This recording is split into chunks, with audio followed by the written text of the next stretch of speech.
Good morning, everyone. It is such an honor to be with you today. I first want to thank the Inland Empire Community Foundation for inviting me to speak at this very important summit.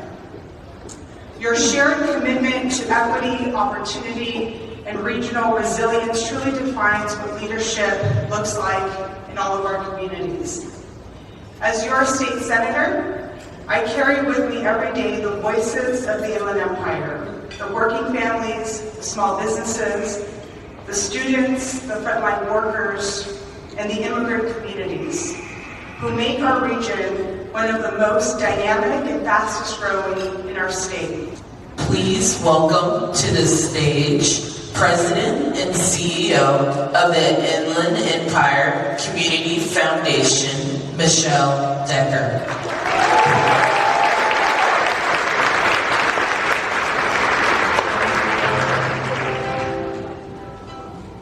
Acid Jazz, if you don't know, that's my walk-on song by Matt Berry. Welcome, everyone. Thank you so much for being here. We are certainly in a moment. Thank you, Senator Cervantes, for all you do. Rolled out the IE Journalism Hub and Fund, which was great. They have progressed. You're going to see, yes, you're going to see more of that work. There are 11 media outlets. Immense opportunity to cross paths with the brilliance that is Angela Glover Blackwell. She's a leader whose impact on public policy and equity is truly impossible to overstate.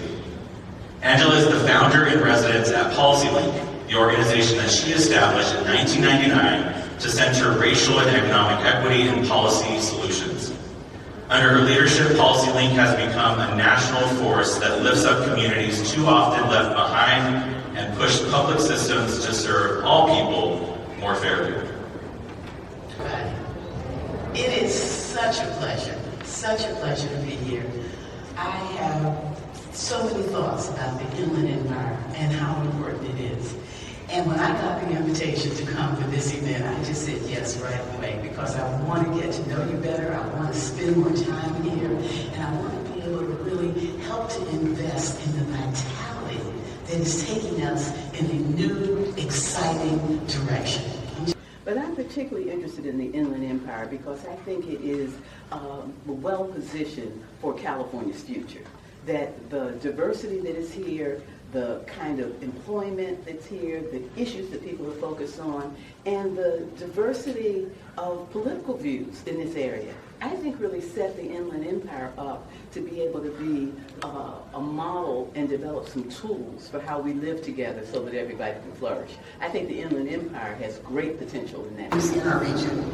We did a map early on. Actually, one of the first things we launched was a map that was looking at kind of the infrastructure of news and outlets and media in our region, and found some interesting things. I don't know if you want to share some of what we found, especially around radio. But the media ecosystem map, we assessed and identified all the media outlets in the region. We have close to over 230 media outlets here in the Inland Empire. Almost 195 are radio stations. So we have a very robust network of radio stations across the region where we're often talked about as a commuter region, right, where people will commute to the region. So you can imagine how radio has a big impact in people that are driving or stuck in traffic. Maybe people are listening, thousands of people are listening to the radio right now. And so it's a massive network, right, that's really strong here in San Bernardino, Riverside areas, kind of these metro areas, but also in the Coachella Valley, the Palm Springs media market is also very strong. Yeah, so one of the things we've thought about in looking at the construction of our first cohort of partners, we have a podcaster. We mentioned IE and Friends. And part of the way we work as a hub is we do peer learning. And so we're talking about audio. What can we do? Those radio stations, for instance, we talked about are a significant infrastructure, but they're not producing original reporting. So how do we take the folks who are producing original reporting, create these kind of audio packages, and then we can use distribution through this vast infrastructure of radio stations? Just ways that we're thinking about how do we build on what we already have. And that's been kind of our focus for this first year. But lifelong learning, which of course education is important, so that's going to probably be the next one.